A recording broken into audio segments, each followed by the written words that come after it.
Hey, Joe here from Home Studio Corner. Copyright doesn't matter. Stick with me, I'm going to explain. To be upfront, I took a copyright law course in college. It was a law school level course that I had to take as a part of my undergraduate. So I do understand this quite a bit. And I understand copyright law is important, blah, blah, blah. But here's the thing. I get lots of questions, and I just looked at my email and had a big long question from someone. And it's a fairly common occurrence for me that I want to make a video. And his concern was essentially, I see the occasional high-profile copyright infringement case on the news. I think the most recent one was something with Katy Perry. What do I do to protect myself from people stealing my music when I put it out there? Now, I understand the concern. I don't want to downplay the concern because it's a legitimate concern. I would say your concern is in the wrong place. More than likely, no one is gonna steal your music. More than likely, this is a question a lot of times is coming from people who've never released music. And so it really does, you can really file this under excuse to not create. Like you've gotten so far in the process of making music that now you're coming up with reasons not to put your music out there. Well, I want to protect myself, so I'm going to wait 6 months and research this copyright thing before putting my music out there. Just so you know, your first album or your 50th album, chances are you're not going to become so huge by putting it out there that someone's going to steal it and take all the glory. Reality is, it's a big world. There's a lot of people putting out music, and there's a lot of people putting out better music than you and me. The way I think about it, and I've released over close to 60 songs, over 50 songs over the last 10 years under my name as Joe Gilder Music, and they're out there on Spotify and you know, Apple Music, Amazon, all Deezer or whatever. They're out there. People can listen to them, and I get these teeny tiny little royalties from the streams from those, and occasionally I sell some directly through my Nimbit website. But it's not a big money maker for me. If someone famous were to take my song and use it for something, I'm doing something right. Okay? I see it as a positive thing. I have created music that is to such a high level, and the big piece of it, I've done a good job of building an audience of people who want to listen to my music, that it gets the attention of these bigger named people. That's a good thing to me. If people are stealing your music, you are probably doing things right. Example, I see these people, I follow people like Gary Vaynerchuk on YouTube, and you don't have to like Gary, but I also see people that will take his videos and make new content on their own channel. What are they doing? They're stealing his content, essentially, reforming it into new content, and then putting it on their channel and turning on ads so that they can make money off of Gary. They're basically stealing from his brand to make money. You want to know, if I sat Gary down right here and asked him about it, if he cared about it, I would venture to say he's saying it is still building his brand.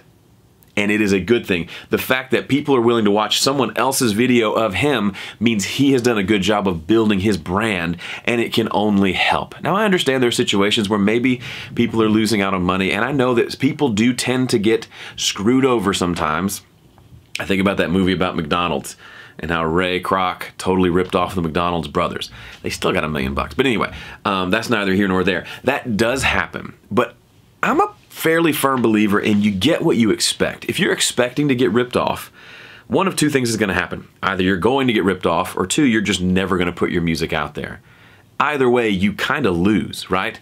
You ever known those people who just seem to always be in conflict with people? There's always some big drama happening in their life. At some point you realize this is a consistent thing with you. I'm not seeing the same drama in my life. I mean, things are difficult, there's hardships, there's all the normal life stuff, but I'm not having these major life altering conflicts once a week like you are. I think there's something in you that almost craves that kind of conflict for the attention or whatever, and that's why it happens. You're expecting it, you're almost looking for it, even subconsciously, and then it's coming around and you're getting what you're looking for. So if you're looking for people to rip off your music, or if you're looking for excuses to not make music, you'll find them. I promise you'll find them.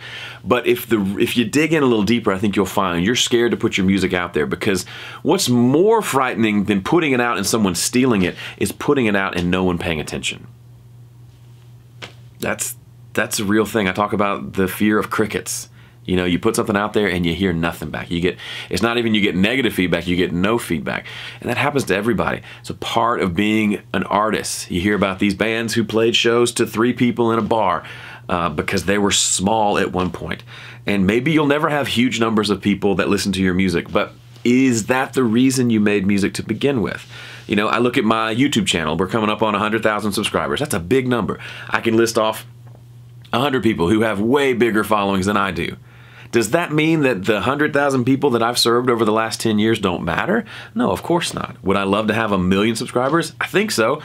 Yeah, I would love that. But does that mean I need to be thinking about that more than serving the people that God's given me to serve? No. And I think that's the same with music. You may not have a bajillion followers. Your stuff may not even get to the level of people are trying to steal it. But think about why you're making music to begin with. It's probably to express yourself, probably to connect with people. And that connection with people can be just a handful of people, and that's great.